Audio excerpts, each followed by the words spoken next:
Chief collector custom जो इस्लामाबाद में बैठते हैं जनाब बासित मकसूद अब्बासी साहब, उनके पास इतलात थी कि बहुत भारी मिकदार में चांदी जो है वो स्मगल की जा रही है। चुनांचे उन्होंने मुल्तान की अपनी टीम को जो है वो स्टैंड बाई किया, फिर FIA की भी जो है उनको मावनत हासिल थी, तो वो सारी की सारी चांदी जो है पकड़ ली गई। एक बड़ी विगो डाला जो है सफ़ेद कलर का वो भी कब्जे में ले लिया गया और कुछ मुलजमान भी गिरफ्तार किए गए। पहले इन्फॉर्मेशन हमारे पास आई थी कि जी ये मजमूई तौर पे 500 kg थी, उसकी FIR इन्होंने दी, लेकिन फिर दूसरी इन्फॉर्मेशन आई कि नहीं 800 थी, 500 जो है वो सरकारी खाते में आ गई, उसकी FIR दे दी और 300 इधर उधर कर दी। लेकिन अब एक मुसद्दका ज़राए ने जो जिनकी चांदी थी उनके जो बड़े करीम है, उनका ये दावा है कि ये चांदी मजमूई तौर पे 1100 किलोग्राम थी और इसमें से 523 kg जो है या 587 जो है वो इधर उधर कर दी गई, 500 जो है वो उधर शो कर दी गई, तकरीबन 600 kg जो है वो चांदी को इधर उधर कर दिया। जनाब करम इलाही जो कलेक्टर कस्टम थे कोयटा में, उनका ट्रांसफ़र हुआ था, लेकिन फिर CM बलोचिस्तान जनाब सरफराज बुगटी साहब ने एक मीडिया टॉक के दौरान बांगे धौल ये कहा कि वो बड़े ईमानदार अफसर हैं, कच्चे घर में रहते हैं और उनके पास ज़ाती गाड़ी भी नहीं है, हम उसको नहीं जाने देंगे। और हमने तो ये सवाल उठाया था कि आज तक किसी चीफ मिनिस्टर ने किसी कलेक्टर कस्टम के लिए आवाज़ नहीं उठाई। करेगी कस्टम के बहुत ज़बरदस्त किस्म के अफसर यहाँ पर पोस्ट हुए हैं करम इलाही साहब, लेकिन मुझे आज किसी ने खबर दी है कि उनको अच्छा आदमी आता है 1 हफ्ते में यहाँ से चला जाता है। तो अब हम पूरा फेडरल गवर्नमेंट से आपकी तरफ से भी मैं कह रहा हूँ कि हम उसको जाने नहीं देंगे। मेरे ज़राए का ये कहना है कि मुबैना तौर पर जो असल सिल्वर था वो बेच के पैसे भी बैरून मुल्क मुबैना तौर पे भिजवाए जा चुके हैं। कलेक्टर कस्टम करम इलाही साहब बैठते थे वहाँ से 7 मार्च छुट्टी के दिन सैटरडे को वो चोरी हो गए थे। और ये वही है जिनके बारे में सरफराज बुगटी साहब ने कहा कच्चा इनका मकान है और गाड़ी भी इनके पास नहीं है। तो उन्होंने कहा जी मैंने तो सारी उम्र जो है ना अपना जो सफ़ेद पोशी में गुजारी है, सारी दुनिया जानती है, मैं बड़ा ईमानदार आदमी, जो उन्होंने कहा मैं एज इट इज़ बता रहा हूँ। लेकिन सवाल ये पैदा होता है कि 2 जनवरी को उन्होंने कहा तो उनको कहा गया कि अभी आपका इतनी जल्दी नहीं ट्रांसफ़र हो सकता बकौल उनके, तो फिर उनका अप्रैल में ट्रांसफ़र का जो बंदोबस्त किया गया। कोयटा कलेक्ट्रेट कस्टम में तो हुंजा फिर गया।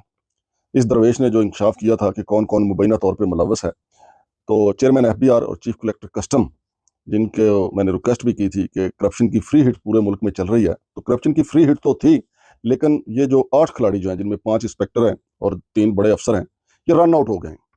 तो ये बड़ी दिलचस्प सूरत हाल है। और आज भी जो मैं इंकशाफ करूँगा कि CM बलोचिस्तान जनाब सरफराज बुगटी साहब को ये क्यों कहना पड़ा था कि करम इलाही साहब जो है कच्चे मकान में रहते हैं और उनके पास गाड़ी भी नहीं। फिर मैं ये भी बताऊँगा कि एक क्लर्क जो है वो बलोचिस्तान का किंग कैसे बना हुआ है। और आज जो मैं आपके सामने चीज़ें रखूँगा और उसके बाद भी अगर ये अफसर जो हैं वो सिर्फ मुअत्तल ही रहते हैं, इनके खिलाफ कार्रवाई नहीं होती, तो फिर हमें इन्ना लिल्लाहि व इन्ना इलैहि राजिऊन कस्टम के निज़ाम पे पढ़ लेना चाहिए। तो चीफ कलेक्टर कस्टम जो है बासित मकसूद अब्बासी साहब, उन्होंने तमाम जितने भी वेयर हाउसेज हैं सब का ऑडिट का हुक्म दिया हुआ है। अब ऑडिट हो तो फिर सारा चोर जो है कस्टम के वो फंस जाते हैं, क्योंकि ज़्यादातर माल जो है मिसाल के तौर पे छालिया है, सिगरेट है, शराब की बोतलें हैं, वो ज़्यादातर माल तो ये उठा के बेच देते हैं। इसी तरह कपड़ा भी बेशुमार जो है ये मार्केट में फ़रोख्त कर देते हैं कस्टम के जो चोर हैं।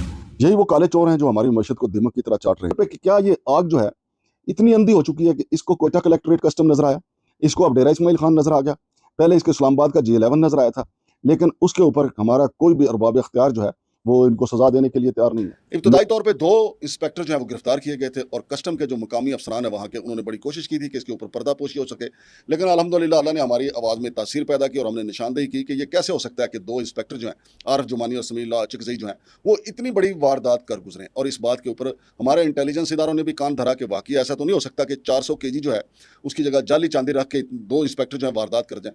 और फिर नाज़रीन उसके बाद जो एक्शन हुआ उसमें चूँकि कलेक्टर कस्टम इस वारदात के बाद करम इलाही साहब वहाँ से जा चुके थे, अपनी ट्रांसफ़र करवा चुके थे। और बल्कि जब मैंने उनका मौक़िफ़ लिया था तो उन्होंने कहा कि मांगड़ साहब मेरा पेशावर से आप कराची तक पता कर लें, मैंने हमेशा अपनी जॉब जो है वो बड़ी दयानतदारी से की है। लेकिन इस मामले में वो काफ़ी मशकूक थे। मशकूक तो वो कई और मामलात में भी थे, लेकिन इसमें काफ़ी सिरे जो हैं, काफ़ी खुरे जो हैं वो उन्हीं की तरफ जा रहे थे। लिहाजा इंटेलिजेंस इदारों ने भी, कस्टम हुकाम ने भी इसकी बड़ी दिलचस्पी के साथ छानबीन की। जो करम इलाही साहब हैं उनकी गिरफ्तारी हो गई। और ये गिरफ्तारी कहाँ से हुई है आप देखें कि उन्होंने तो प्रोटेक्टिव बेल करवाई हुई थी सिंध हाई कोर्ट से। वो सिंध हाई कोर्ट की जो बेल थी वो उसका दौरानिया ख़त्म हो गया था और वो मरी की ठंडी हवाओं में जो है वो मौजूद थे।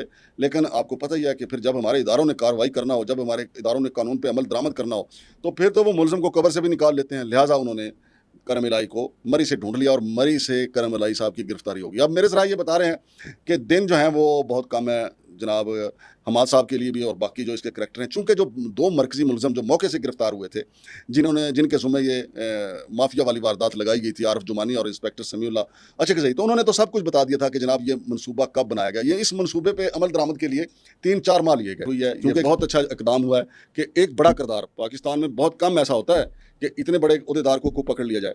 अब चांदी चोरी की वारदात जो है वो कराची में भी हुई है।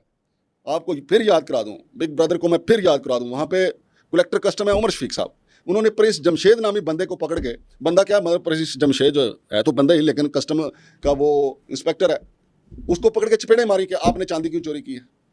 चपेड़े मार के उन्होंने तफ्तीश बंद कर दी। तो मेरी गुजारिश ये है एफआईए से कि कस्टम चोरी की जो वारदात कराची में हुई है उसकी भी तहकीकात की जाए।